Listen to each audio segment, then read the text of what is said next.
बांग्लादेश की राजनीति में एक बार फिर बवंडर उठने लगा है। शेख हसीना की सरकार के पतन के बाद देश की कमान संभालने वाले नोबेल पुरस्कार विजेता मोहम्मद यूनुस अब खुद एक बड़े संकट के मुहाने पर नजर आ रहे हैं और ऐसा लग रहा है कि उनकी सरकार भी जाने वाली है। ये धमकी दी गई है छात्र नेताओं की ओर से। हादी की हत्या के बाद एक बार फिर हिंसा की आग में जल रहा है। इस वक्त बांग्लादेश धधक रहा है, जहां पर भारत के खिलाफ लगातार प्रदर्शन हो रहा है तो वहीं पर हिंदुओं को अटैक किया जा रहा है। अब इन छात्र नेताओं ने अंतरिम सरकार को भी धमकी दी है, चेतावनी दी है कि अगर हादी के हत्यारों को जल्द सजा नहीं होती है तो हम सरकार बनाना जानते हैं, तो सरकार को उखाड़ना भी जानते हैं। जी हां, जिस छात्र शक्ति और क्रांतिकारी संगठनों ने उन्हें उम्मीद की किरण मानकर सत्ता के शीर्ष पर बैठाया था, अब वही संगठन उनके तख्ता पलट की तैयारी कर रहे हैं। उस्मान हादी के कातिलों की गिरफ्तारी न होने से नाराज इनकलाब मंच ने धमकी दी है कि अगर कातिल पकड़े नहीं गए तो यूनुस को जाना होगा। इनकलाब मंच के प्रवक्ता ने कहा कि उस्मान हादी की हत्या के मामले में अगर तुरंत न्याय नहीं मिला तो वे इस अंतरिम सरकार को उखाड़ फेंकेंगे। ढाका की सड़कों पर फिर से वही नारे गूंजने लगे हैं जो कुछ महीने पहले हसीना सरकार के खिलाफ गूंज रहे थे, लेकिन इस बार निशाना है यूनुस सरकार। 2 हफ्ते बीत जाने के बाद भी कातिलों का सुराग अभी तक नहीं मिल पाया और यही वजह है कि इनकलाब मंच उग्र है। सोमवार को इनकलाब मंच के पदाधिकारियों ने एक बड़ी बैठक की और इसमें यूनुस सरकार को साफ साफ अल्टीमेटम दे दिया। इनकलाब मंच के प्रवक्ता और प्रमुख युवा नेता उस्मान हादी की कुछ दिनों पहले ही हत्या हुई थी। नकाबपोश बदमाशों ने उन पर गोली चलाई थी। इलाज के लिए उन्हें सिंगापुर तक ले जाया गया, लेकिन उन्हें बचाया नहीं जा सका। उस्मान हादी उन चेहरों में से एक थे जिन्होंने बांग्लादेश में बदलाव की बयार लाने में अहम भूमिका निभाई थी। उनकी हत्या ने न केवल उनके संगठन को बल्कि पूरे देश के युवा वर्ग को झकझोर दिया। उस वर्ग को झकझोरा जिसने शेख हसीना की सरकार के खिलाफ हल्ला बोल किया था और एक परिवर्तन के सपने को देख रहे थे। हत्या के बाद इनकलाब मंच ने सरकार को कातिलों को पकड़ने के लिए एक निश्चित समय सीमा दी थी, लेकिन वो समय सीमा अब समाप्त हो चुकी है।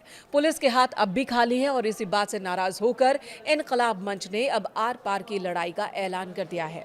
संगठन का कहना है कि सरकार अपराधियों को बचाने की कोशिश कर रही है या फिर प्रशासन पूरी तरह से नकारा हो चुका है। ये बयान मोहम्मद यूनुस के लिए किसी खतरे से कम नहीं है। बांग्लादेश का हालिया इतिहास हमने देखा कि जब वहां छात्र और युवा संगठन किसी मुद्दे पर एकमत हो जाते हैं और क्रांति के मूड में आ जाते हैं तो बड़ी से बड़ी सत्ताएं भी टिक नहीं पाती। इनकलाब मंच ने आरोप लगाया कि डॉक्टर यूनुस की सरकार, जिसे कानून का राज स्थापित करने के लिए लाया गया था, वो अपने ही समर्थकों की सुरक्षा करने में नाकाम है। इनकलाब मंच का गुस्सा केवल डॉक्टर यूनुस पर नहीं उतरा, बल्कि विशेष रूप से गृह मंत्रालय और पुलिस प्रशासन पर भी नाराजगी जताई गई। इनके खिलाफ भी और इनके ऊपर भी गंभीर आरोप लगाए गए। संगठन का कहना है कि समय सीमा बीत जाने के बावजूद गृह सलाहकार या फिर संबंधित अधिकारियों की ओर से आरोपियों की गिरफ्तारी नहीं हुई, कोई ठोस कदम अब तक नहीं उठाया गया। प्रदर्शनकारियों का कहना है कि उस्मान हादी के हत्यारों के बारे में सुराग न होने के बावजूद पुलिस हाथ पर हाथ धरे बैठी है। उनका आरोप है कि गृह सलाहकार इस मामले की गंभीरता को समझ नहीं पा रहे हैं। मंच ने यह भी सवाल उठाया कि क्या प्रशासन के भीतर अब भी पुराने शासन के वफादार बैठे हुए हैं जो जानबूझकर जांच को भटका रहे हैं, या फिर मौजूदा सरकार अपराधियों के सामने घुटने टेक चुकी है। मंच के सदस्यों ने कहा कि जब उस्मान हादी जैसे प्रमुख चेहरे सुरक्षित नहीं तो आम जनता की सुरक्षा की गारंटी कौन देगा। ये विफलता सीधे तौर पर अंतरिम सरकार की प्रशासनिक अक्षमता को दर्शाती है। इनकलाब मंच की धमकी को महज कोरी बयानबाजी नहीं कह सकते। उस्मान हादी की हत्या के बाद से युवाओं में आक्रोश है और बांग्लादेश की राजनीति को जो भी ध्यान से करीब से जानता है उनकी यही आशंका है कि एक बार फिर ऐसा लग रहा है कि बांग्लादेश धधकने के मोड़ पर है। बांग्लादेश की स्थिति उस देश या फिर उस राज्य की तरह है जो बम के ऊपर बैठा हो, जिसमें कभी भी ब्लास्ट हो सकता है और सब कुछ तबाह हो सकता है। जगह जगह सरकारी इमारतों का घेराव करने की कोशिश हो रही है, सड़कों पर हिंसा हो रही है, लोगों की हत्याएं हो रही है, मॉब लिंचिंग हो रही है, साथ ही कई जगहों पर लूट की भी खबरें लगातार देखने को मिल रही है। और अब ये सीधी सीधी चेतावनी अंतरिम सरकार को, यानी कि मोहम्मद यूनुस, जिन्होंने इस सरकार में अपनी जगह बनाई, अपनी सरकार बनाई, अंतरिम सरकार के तौर पर वो देश को चला रहे हैं एक बहुत बड़े आंदोलन के बाद, जिसमें छात्रों ने ही हिंसक आंदोलन किया था। सत्ता तब उन्हें मिली, अब एक बार फिर उसी तरह के हिंसक आंदोलन का डर बांग्लादेश पर देखने को मिल रहा है